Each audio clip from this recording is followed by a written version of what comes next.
হারিয়ে দেবেন। 2031 সালে যখন নতুন প্রার্থী দেবে আবার বিধানসভা নির্বাচনে 294টাই সিটে বিভিন্ন দলের থেকে তারাও বিবেচনা করবে কোন গুন্ডা ক্রিমিনাল মস্তানকে ধরে প্রার্থী করে দিলে কিন্তু সেই জায়গার মানুষ বলবে চলো ভাঙর তৈরি করব, এই গুন্ডা ক্রিমিনাল মস্তানকে বিধানসভায় যেতে দেব না। তাহলে আপনাদেরকে ফলো করবে। তাই আমি আপনাদের বলবো প্রস্তুত নেন, আমাদেরকে ঐক্যবদ্ধ হতে হবে। আমি 2021 সালে যে নির্বাচনে যে র্যালিতে ঘুরেছিলাম আর 2026-এ বিশ্বাস করুন ঠিক তার উল্টো দেখছি। কারণ এখানকার মানুষের স্বতঃস্ফূর্ত উপস্থিতি 2021-এ এত ছিল না। কারণ আজকের ভাঙড়ের মানুষ বুঝে গিয়েছে নটোরিয়াস ক্রিমিনালটা এতদিন ক্যানিং পূর্বকে খেয়েছে, ধ্বংস করেছে, আগুন জ্বালিয়েছে। এবার ভাঙড়ে এসে আমাদের রেজ্জাক খা তৃণমূলের নেতা তো কি হয়েছে ওটাকেও খুন করতে ছাড়লো না। সে যদি এখানে একবার সুযোগ পেয়ে যায় ভাঙড়ের সাধারণ মানুষের কিন্তু চোখের পানিতে ভাত খেতে হবে। তাই ওকে কোনো মতেই ভাঙড়ের জায়গা দেওয়া যাবে না। আজকে আমি র্যালিতে নারায়ণপুর অঞ্চলে ছিলাম, দুটো মানুষের সাথে চলার পথে দেখা হলো, অনেক মানুষের সাথে কথা হয়েছে। সে আমাকে বলছে ডাইরেক্ট যে ভাইজান আমি কিন্তু তৃণমূল করি, কথা দিচ্ছে এবার ভোটটা কিন্তু আপনাকে আমি দেবো। তার দুজনের মধ্যে একজনের নারায়ণপুরে বাড়ি আর একজন ভদ্রলোক বাইকে করে যাচ্ছিল, তার চালতা বেরিয়েতে বাড়ি। তিনিও বললেন যে এবার আমি তৃণমূল করলেও ভোট কিন্তু ওকে দেওয়া যাবে না, ও ক্ষতি করে ফেলবে, আমাদেরকেও ছাড়বে না, সাধারণ মানুষ তো দূরের কথা। তাই ভাঙড়ের মানুষ এটা বুঝে গিয়েছে, ভাঙড়ের মানুষ বুঝে গিয়েছে, সেই জন্য প্রস্তুত নিচ্ছে। ভাঙড়ের মায়েরা প্রস্তুত নিচ্ছে। ভাঙড়ের চিরতরের জন্য বোমগুলি পিস্তল বন্ধ করতে হবে। আপনাদের বলবো অর্ধেক আমরা বন্ধ করতে পেরেছি 2021-এর পরে, আর বাকি আছে। অর্থাৎ চিরতরের জন্য সিল লাগিয়ে দেব, স্টাম্প লাগিয়ে দেব। ভাঙড়ে বোম পড়বে না, ভাঙড়ে গুলোগুলি হবে না, ভাঙড়ে রাজনৈতিক খুন খারাপি হবে না। তার জন্য আমাদের কি করতে হবে? 29 এপ্রিল খামচিহ্নে ভোট দিন, চৌঠা মে রেজাল্ট বার হবে। দেখবেন নটোরিয়াস ক্রিমিনালটা ক্যানিং পূর্বে পালাবে, আর তার বলে যারা এখানে একটু একটু হই হই করছিল তারা দেখবেন আর সব ইঁদুরের গর্তে ঢুকে যাবে, আর ভাঙড়ে হিংসা থাকবে না, ভাঙড়ে শান্তি থাকবে। আমাদের দায়িত্ব নিতে হবে তো নাকি? খামচিহ্নে ভোটটা করাতে হবে তো। তারপরেও বলছি আমি, যদি মনে করেন, প্রথম কথা তো জোড়া ফুলে হাত দেবেন না, পদ্ম ফুলের প্রশ্ন আসছে না। এরপরে যেগুলো আছে এত প্রার্থী হয়েছে, যদি মনে করেন নওশাদ সিদ্দিকীর থেকেও ভালো প্রার্থী ভাঙড়ে দাঁড়িয়েছে, তাকে জেতানো দরকার, আমি আপনাদের স্টেজ থেকে বলছি তাকে জেতাবেন, কিন্তু নটোরিয়াস ক্রিমিনালকে একদম জেতাবেন না, এটা অনুরোধ করছি, এটা অনুরোধ করছি। আমি আপনাদের কাছ থেকে একটা পুরস্কার নিতে চাই, পুরস্কারটা আমাকে দেবেন? এই কারা পুরস্কার দেবেন হাত তুলুন তো। দূরে যারা আছেন মায়ের একটু হাত তুলুন, যারা পুরস্কার দেবেন। জোর করে নয়, কিন্তু পুরস্কার দিতে হবে। আমি যা চাইবো দেবেন তো নাকি? যা চাইবো দেবেন পুরস্কার স্বরূপ। আমি বেশি কিছু চাইবো না, আমি এতটুকুই চাইবো ভাঙড়ের সুনামটা রাজ্যের কোনায় কোনায় পৌঁছে দিতে হবে আপনাদের। পারবেন? পারবেন? এই পুরস্কারটা আমার চাই। আমার পুরস্কার হচ্ছে ওই জোড়া ফুল থেকে যে নটোরিয়াস ক্রিমিনালটা দাঁড়িয়েছে ওকে হারিয়ে দেন, এটাই আমার জন্য পুরস্কার। আর রাজ্যের মানুষের কাছে বার্তা চলে যাবে যে ভাঙড় কোনো নটোরিয়াস ক্রিমিনাল, কোনো সমাজ বিরোধীকে ভাঙড় তাকে বিধায়ক করে বিধানসভায় পাঠাবে না। এবার আপনি বলতে পারেন যে ভাইজান ওকে হারানো মানে তো আপনি জিতে যাবেন, তাহলে পুরস্কার তো আপনারই হয়ে গেল, তাই না? স্বাভাবিকভাবে আমি এই জন্যই বলছি, যদি মনে হয় নওশাদ সিদ্দিকীর থেকে ভালো কেউকে জিতালে আপনাদের বিপদে আপদে আপনাদের সামনে থেকে বুক চিতিয়ে লড়াই করবে, যেভাবে 5 বছর ধরে দুয়ারে ক্যাম্প, এমএলএ ক্যাম্প করে আমরা ডান দিক দিয়ে যাবো, আমরা ডান দিক দিয়ে যাবো, এই রাস্তা দিয়ে যাবো না, আমরা এই রাস্তাটা দিয়ে যাবো, এই রাস্তাটা দিয়ে যাবো। ওখানে পুলিশের কর্তারা আছে যেটা বলছে এদিক দিয়ে যাবো। তো আমি আপনারা যেভাবে 5 বছর ধরে আপনাদের দাঁড়ে দাঁড়ে এসে বিপদে আপদে এসআইআর এর ফর্ম ফিলআপ কিভাবে করবেন আতঙ্কে ছিলেন, আমি হাতে করে ফর্ম ফিলআপ শুধু করে নয় ক্যাম্প করিয়ে আপনাদের ফর্ম ফিলআপ করিয়েছিলাম। আর এখন যে জায়গায় দাঁড়িয়েছে ডিলিট হয়ে গেছে, কি করবেন? শওকত বাবুদের দলের লোকেরা ধমকাতে চমকাতে বোম মারতে ব্যস্ত, আর আমরা কি করছি?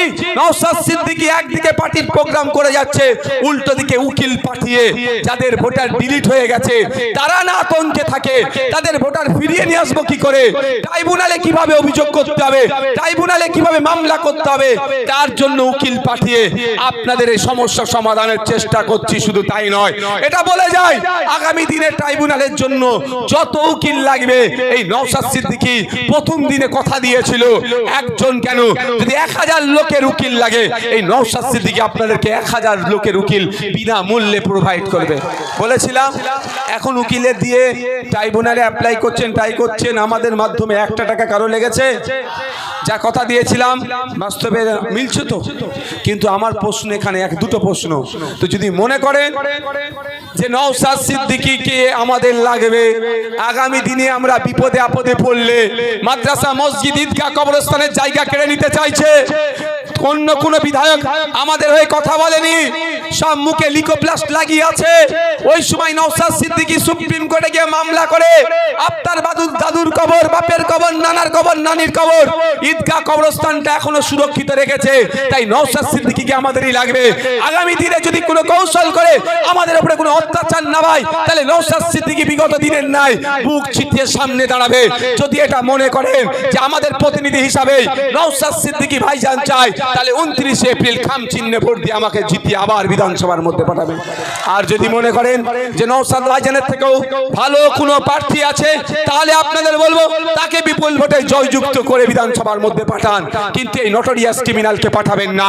যখন মাদ্রাসাটাকে কেড়ে নিতে চাইছে, মসজিদকে কেড়ে নিতে চাইছে, ওয়াকফ সম্পত্তিকে কেড়ে নিতে চাইছে, ঈদগাহকে কেড়ে নিতে চাইছে, তথা ওয়াকফ সম্পত্তিকে কেড়ে নিতে চাইছে, এই নটোরিয়াস ক্রিমিনালটা তখন বলেছিল দিল্লিতে গিয়ে তুমি আন্দোলন করো। তাই সময় এসেছে, আমার পাশে বিপদে কিন্তু নটোরিয়াস ক্রিমিনাল দাঁড়ায়নি। তাই আজকে যখন ভাঙড়ে চালতা বেরিয়াতে ভোট চাইতে আসবে, ভদ্র ভাষায় তাকে দিল্লি যাওয়ার রাস্তাটা দেখিয়ে দিতে হবে।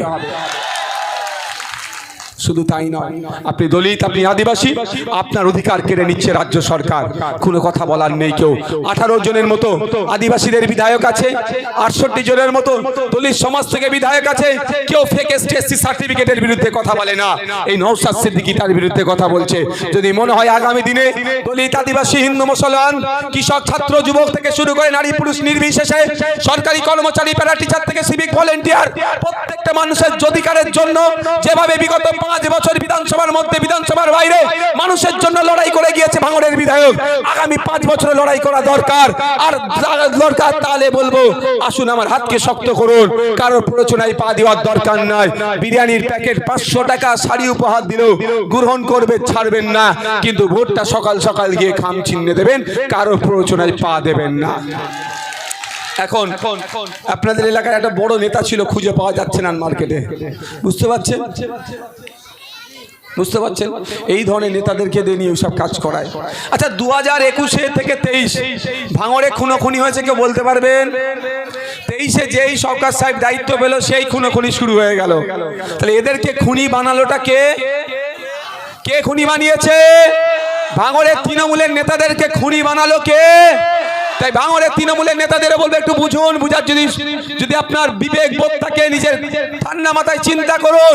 ক্যানিং পূর্ব থেকে এখানে এসে কলকারি নাটছে আর আপনাকে খুনি বানিয়ে দিয়ে পালাচ্ছে।